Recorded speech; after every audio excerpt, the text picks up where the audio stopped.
Hey guys, स्वागत है और एक न्यू मानवा के वीडियो में। ये मानवा रिसेंटली रिलीज हुआ है और मैंने यूट्यूब में कहीं पर भी नहीं देखा, तो मैंने इसको एक्सप्लेन कर दिया। अब मुझे नहीं पता कि किसने एक्सप्लेन किया है, तो वीडियो को स्टार्ट करते हैं। वीडियो को शुरुआत में देखा जाता है कि एक बंदे को बहुत सारे रिपोर्टर घेर के उससे पूछ रहे थे, क्या ये बात सच है कि तुमने ए रैंक गेट को खुद रिसॉल्व किया है? और आपके बारे में कहानी बताई जा रही है कि डंजन के अंदर एक एस रैंक हंटर था जिसको आपने अपने बस में कर लिया है। और क्या ये सब करते टाइम आपने अपनी अवेकनिंग स्किल को बहुत ज्यादा लेवल अप कर लिया है? तब हमारा हीरो कहता है कि ये सच है कि मैंने हंटिंग से बहुत सारे पैसे कमाई है, लेकिन ये बस एक कोइंसिडेंट था, क्योंकि इन लोगों को लग रहा है कि मेरे अंदर कुछ एबिलिटी है, लेकिन ऐसा कुछ भी नहीं है। ये तो थोड़ा सा लक था और थोड़ी सी धोखाधड़ी जो कि मैंने इन लोगों के साथ किया है, और इसलिए आज मैं यहाँ पर हूँ।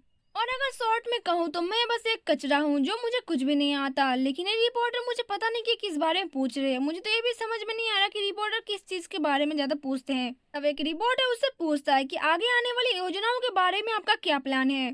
तब यहाँ पर हमारा हीरो से कहता है कि प्लान मुझे नहीं पता, अगर प्लान के बारे में मुझे पता होता तो ये सब चीजें नहीं घटती।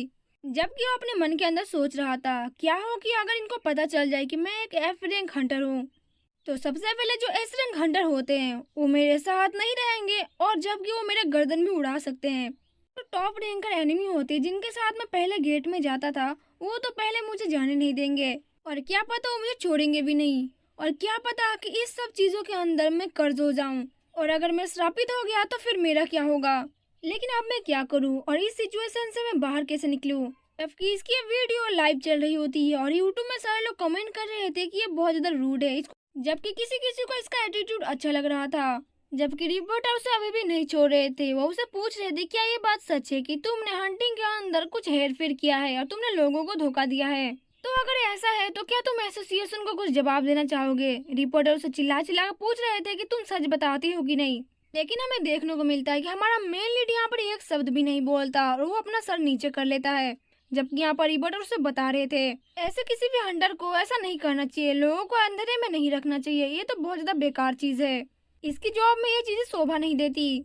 जबकि यहाँ पर रिपोर्टर तरह तरह के यहाँ पर सवाल पूछ रहे थे और इससे हमारा हीरो बहुत ज्यादा गुस्सा हो जाता है और उसके मन के अंदर बहुत सारी चीजें चल रही थी। हमारा हीरो का नाम किम गियोक होता है और वो काफी ज्यादा यहाँ पर टेंशन में होता है। तब यहाँ पर एक रिपोर्टर उसे चिल्ला के बोलता है कि बताती हो कि नहीं। तब हमारा मेन लीड बहुत ज्यादा गुस्से में आ जाता है और उसे कहता है कि तुम सब अपना मुंह बंद करो, और मैंने कहा ना तुम लोगों से थी कोई भी टिप्पणी यहाँ पर नहीं करेगा, कोई कमेंट नहीं यहाँ पर, तुम सब दूध पीते बच्चे हो। अब ये बात सुनकर सारे रिपोर्टर एक टाइम पर रुक जाते हैं। सब लोग हैरान थे कि अभी अभी किम गियोक ने क्या कहा। जबकि रिपोर्टर फिर से स्टार्ट हो जाते हैं और किम गियोक से पूछते हैं कि तुमने अभी अभी जो कहा था उसे तुम अच्छी तरीके से कहो, तुम्हें ये कहने का क्या मतलब था? गुस्सा होना बंद करो और जो हमने सवाल किया उसका जवाब दो। तो क्या तुम सचमुच में एस रैंक हंटर हो? तभी यहाँ पर किंग गियोक बताता है कि चाहे इन लोगों को इस बारे में पता चल जाए कि मैं एक एस रैंक हंटर हूँ, या फिर इन्हें ये पता चले कि मेरे अंदर कुछ पावर है ही नहीं, मैं एक बेकार और पावरलेस बंदा हूँ, तो इससे क्या हो जाएगा? असल बात तो यह है कि मुझे इस प्लेनेट में रहना ही नहीं है। ये प्लेनेट बहुत ज्यादा बेकार है, ये रहने लायक बिल्कुल भी नहीं है। पहले तो मैं बता दूं, ये सब गलत चीजें स्टार्ट होना कहाँ से शुरू हुआ मेरे साथ। मैं शुरुआत से स्टार्ट करता हूँ। मेरा काम में बिल्कुल भी मन नहीं था, इसलिए मैं रिजाइन लेटर दे दिया था।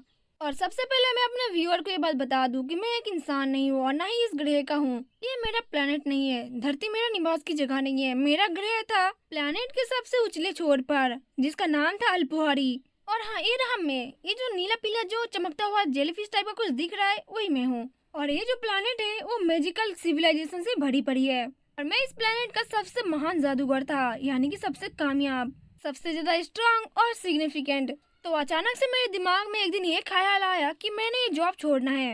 ये जॉब बहुत ज्यादा मुश्किल था, ये बहुत ज्यादा सोशल सर्विस करवाती है। इनाम के तौर पर तो यहाँ पर कुछ नहीं मिलने वाला, बल्कि तुम्हें अपना डेथ तक अपना काम करना पड़ेगा यहाँ पर। जबकि तुम्हें इस प्लेनेट में साल के 640 दिन काम करना पड़ेगा, वो भी बिना किसी हॉलीडे के।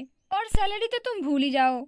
और टाइम के साथ ऐसा हुआ कि खाना और पीना और सोना भी बहुत ज्यादा मुश्किल हो गया, मतलब इन सब के बिना भी रहना आसान हो गया था।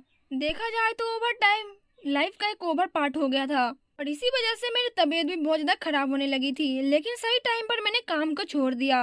लेकिन वेट वेट वेट, तुम लोगों को क्या लगा कि इससे मेरी लाइफ की सारी प्रॉब्लम सॉल्व हो गई? ना, ये मेरी लाइफ का ऐसा एक जॉब था जो मैं चाहकर भी नहीं छोड़ सकता था। और यहाँ पर कॉमेडी ऐसी थी कि यहाँ पर जो हाई रैंक इंडिविजुअल थे वो अपने लोगों को यहाँ से काम करने के लिए छोड़ने से मना करते थे और वहाँ से उसको जाने नहीं देते थे।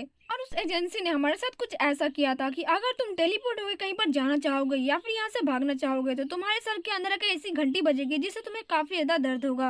और अगर किसी वजह से मैं यहाँ से भागने के लिए कामयाब हो गया और मैं यहाँ से भाग भी गया और यहाँ से भाग के किसी जगह पर हम छुप भी गए तो प्लेनेट का ऐसा कोई भी एक हिस्सा नहीं है जहाँ पर ये लोग तुम्हें ढूंढ नहीं सकते, क्योंकि ये प्लेनेट बहुत बड़े बड़े सुपीरियर के हाथों में था।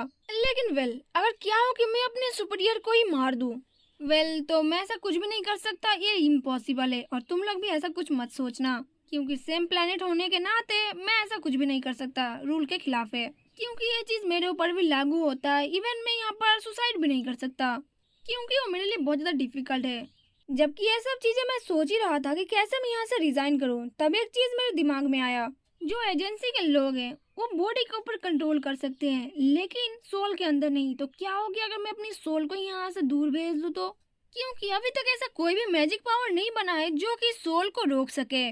तो इसका मतलब तो यही हुआ ना कि आत्मा कहीं पर भी निकल के जा सकती है, इसे कोई भी रोकने वाला नहीं होता।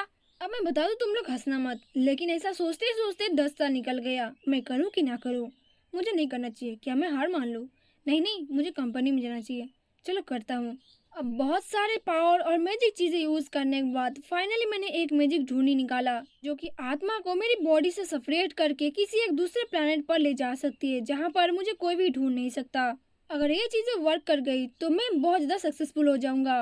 आई नो ये वर्क करेगा, मुझे पता ही है, मैं तो बहुत बड़ा एक जीनियस हूँ। और फाइनली मेरा वो मैजिक काम आ गया जिससे मैं अपना सोल और अपनी बॉडी को अलग अलग कर सकता हूँ। तो अब फाइनली वो टाइम आ गया कि मैं इस बेकार से जगह को छोड़ के जाने वाला हूँ। और तुम बेवकूफ लोगों को मेरी तरफ से बहुत बहुत शुभकामनाएं, क्योंकि तुम लोग मेरे बिना इस जगह को कैसे संभाल सकते हो। फाइनली आज मैं रिजाइन कर रहा हूँ, बाय बाय। जिसके बाद हमें देखने को मिलता है कि जिस ग्रह में उसने अपने आप को भेजा है, यानी कि जहाँ पर टेलीपोर्ट हुआ है, वो कोई दूसरा नहीं था, वो हमारा पृथ्वी था। जबकि वो कहता है कि दूसरी भाषा में कहा जाए तो ये पहला कोई एलियन था जो कि पृथ्वी में आके पुनर्जन्म कर रहा है। तो गाइस, इस मानव का पहला चैप्टर यहीं पर खत्म होता है। मैंने इसको एक ही चैप्टर एक्सप्लेन किया है ताकि मुझे पता चले कि ये वाला मानव किसी और यूट्यूब चैनल में अवेलेबल है कि नहीं। अगर है तो मुझे बताना, और नहीं है तो भी बताना। और इसके आगे का पार्ट बहुत ज्यादा अमेजिंग होने वाला है और बहुत ज्यादा मजेदार है। तो आई होप आप लोगों को अच्छा लगा होगा, और प्लीज थोड़ा सा कमेंट छोड़ देना।